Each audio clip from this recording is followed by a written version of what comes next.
Hello again, everyone. I'm sorry for the delay, but I had a lot more running around to do than I had expected. Earlier, when I was doing the live video, I had promised that I would do an example of me carving this egg, this design to make a nightlight for stained glass. So I'm starting off, as I usually do with almost all of my egg carvings, with a 1.1 millimeter carbide ball burr. And I just initially go in the outline, as you'll see, so that you will be able to tell what I'm going to cut out and just completely eliminate from this design. Turn your volume down, because it's going to get loud again.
Okay, there I'm done with just the basic scoring of the design.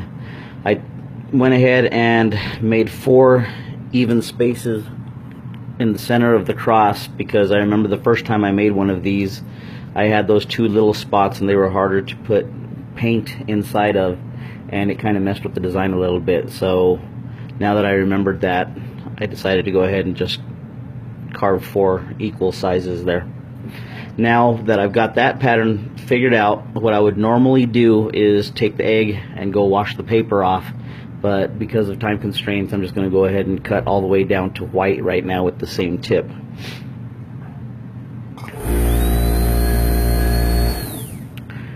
Barrel, I'm using a 1.1 millimeter carbide ball on my carving tool.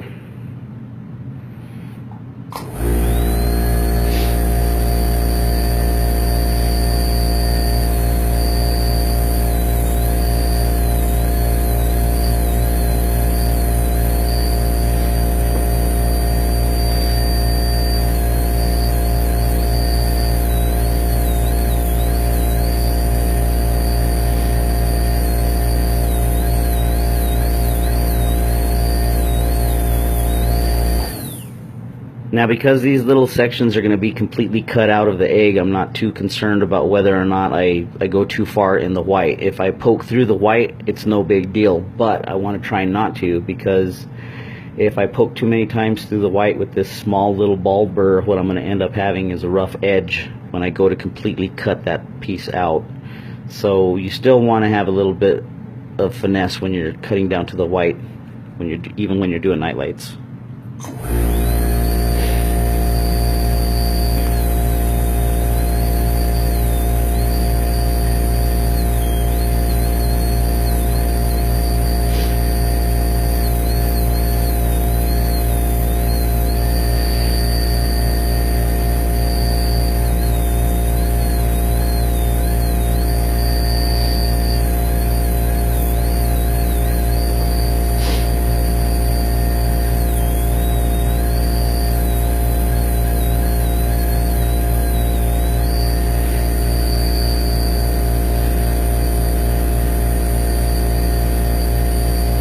Some people might be thinking to themselves, why didn't I just go down to the white in the first place since I was already scoring the line? The reason why is because when I do the initial scoring, I want to be able to look back at the design and make sure that everything is symmetrical and all the shapes are exactly the way they're supposed to be.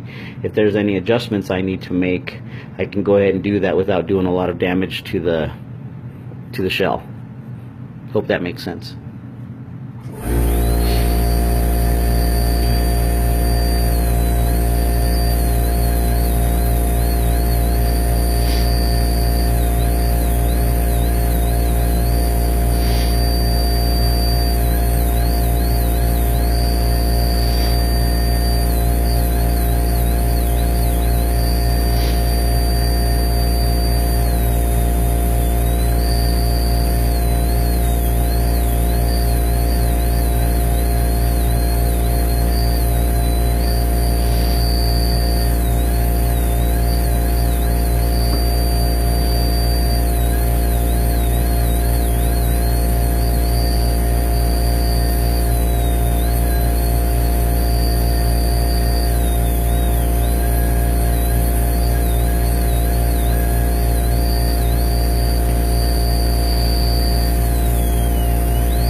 Right here is the reason why I like washing the egg before I go down to the white when I'm doing the outlines on night lights.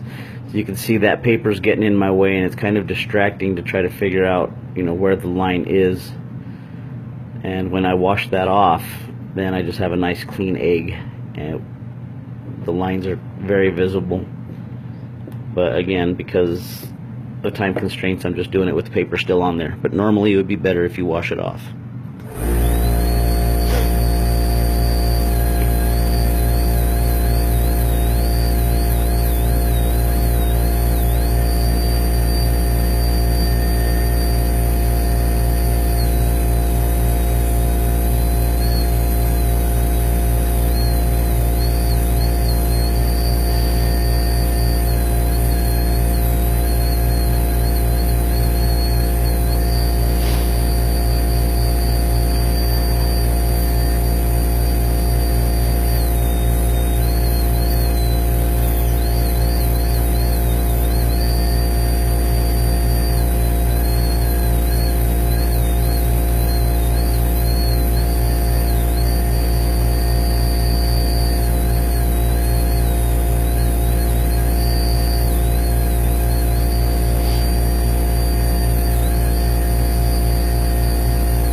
Okay, now all the lines are down to the white layer, and even though I know that was as boring as watching paint dry, it's a necessary step.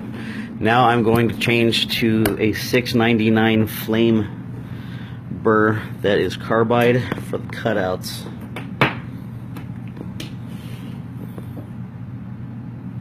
And this is where all that previous prep work pays off. Yes, a lot of people think, well, you can just go ahead and cut out the design with the 699 flame burr, but you're going to get a lot of wavy lines, a lot of inconsistent lines. You just don't have the control if you try to take that kind of shortcut. Okay, so again, this is the 699 flame burr. See if I can get into focus here. There we go. And it's carbide flame burr, known as 699. And really all I do is just punch in one of the points on each of the cutouts and then just draw it towards and away myself, and just try to let the line that's in the eggshell guide your tip, because if you try to push against the wall too much to cut, what's going to end up happening is you're not going to get that nice little curve or those great little details that you want in your piece, and you're going to also make these walls that hold the paint in too thin. So again, just let the channel guide your tip when you're cutting.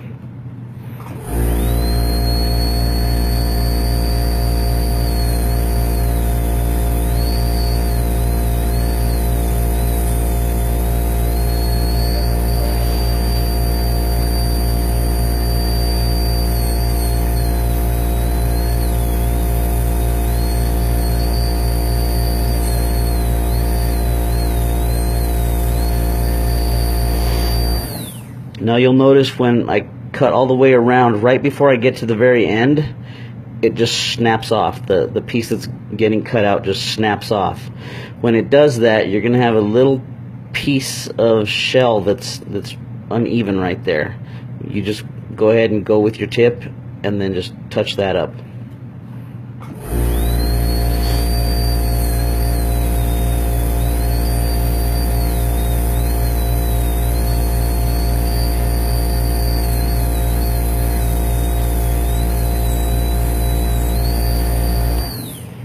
Right here is what I was talking about. That piercing is going to fall out, and you're going to have this little chunk of shell right there. You want to clean that up, because when you put that paint in there, it's going to look inconsistent, and hopefully it won't. If you do accidentally leave it there, when you light it up from the inside to get the stained glass effect, you're going to have a little shadow there from that little piece that you left. So just clean that up the tip.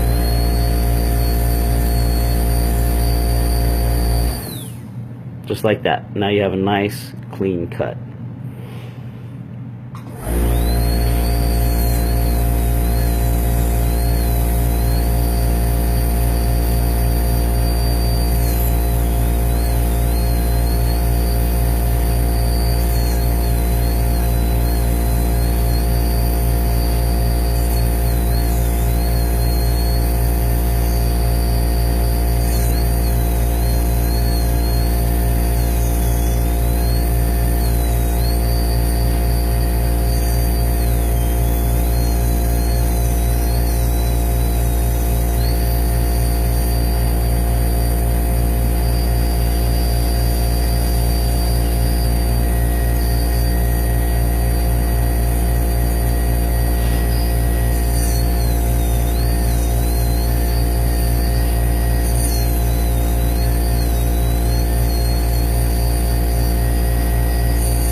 That one didn't take too much to break it at all. You see that big little ridge that it left.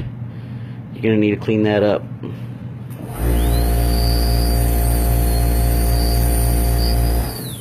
And it's as easy as that.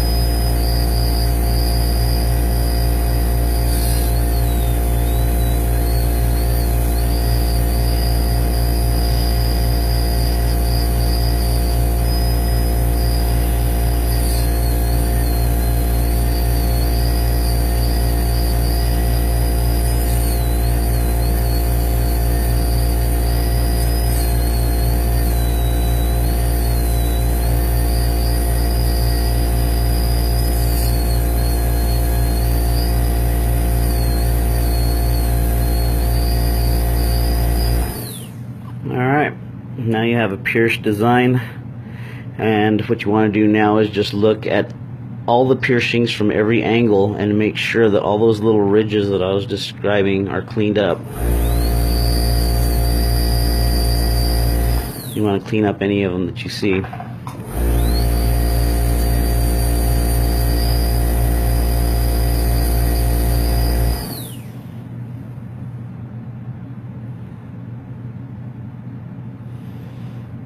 Alright, looks good. Now what I would do, and I'm not going to do it because it's so simple, it doesn't need to be shown, is I'll get a cutting disc, a diamond cutting disc, one of the few times that I use a diamond burr. And you can see where I've already marked out where the nightlight shape is going to be. So I'll just get one of these diamond cutting discs, and I'll go through and just carefully cut that out all the way around. And then when that's out of the shell just by itself, I'll go through and clean up the edges like this.